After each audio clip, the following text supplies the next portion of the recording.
Magandang umaga mga lods, kumusta ang tulog nyo? Happy Halloween pala! For today's video, may panibagong recipe naman ang ating lulutuin. Kaya napili ko ay ang chicken curry.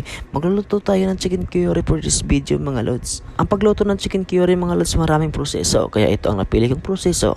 Yung tipong mapula-pula na talaga siya, katulad nito. Pagkatapos kong prituhin ang mga manok, yung mga mantika na naiwan ko, ang siya namang gagamitin ko sa pagprito ng ating garlic, onion at saka bell pepper. Halo-haloin na natin yan mga lods hanggang sa lumalabas talaga ang kanyang aroma. Pag lumabas ng kanyang aroma, ilagay na natin ang ating carrots at saka patatas. Piniprito ko din ng carrots at saka patatas mga lods para lalabas talaga ang kanyang lasa.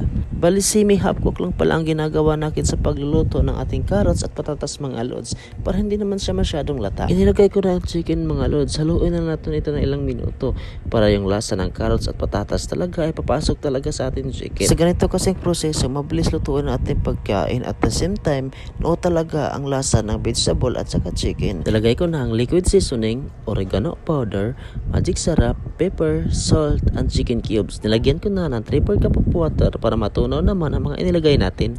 Haluin lang mabuti hanggang kumalat talaga ang mga inilagay natin. Mga lods, maraming pwedeng ilagay at idagdag dito sa ingredients nito pero sa akin sapat na ito para mas malasa talaga ang luto natin. Takpan lang ito na ilang minuto para matunaw lahat ng mga inilagay natin. Pagkatapos na ilang minuto ang pagpapakulo, ilagay na natin ang pinaka main ingredients natin, ang curry powder. Naglagay pala ako ng 1 tablespoon of curry powder. Mga lods, huwag kayong magtaka, ang curry powder at saka turmeric halos magkapareha lang itsura. Kaya huwag kayong mahiya na magtanong sa nagbebenta nito kung saan ba ang curry powder at saka turmeric. Baka iba kasi ang mabili nyo mga lods. Nilagyan ko na ng gata. Yung first gata talaga mga lods, yung unang piga talaga ang inilagay natin sa ating chicken curry para mas malasa talaga ang ating luto. Pagkatapos nito, haluin lang natin ng mabuti mga lods at hanggang sa magmix talaga ang ating curry powder at saka yung gata. Marami na mga gata na mabibili natin sa mga supermarket mga lods pero prefer ko talaga yung fresh gata talaga na binibili natin sa palengke. Yung tipong sila na magpipiga. Mas presko at mas malasa kasi yun mga lods. Haluin na natin ito mga lods. Takpan natin ito at lutuin ng ilang minuto.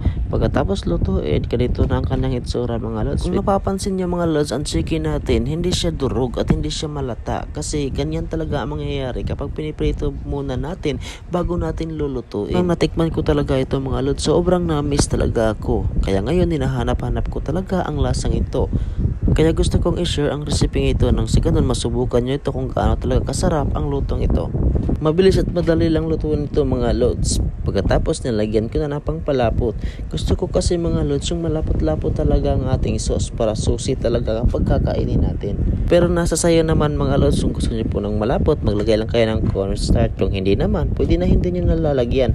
Reduce lang kayo ng ilang minuto mga lods hanggang sa maging sticky-sticky na ang sauce na gusto ninyo.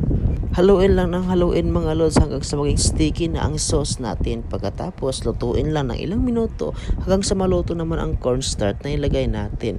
Pagkatapos ng ilang minuto, ito na mga lods, sobrang sarap na at takam na talaga ako.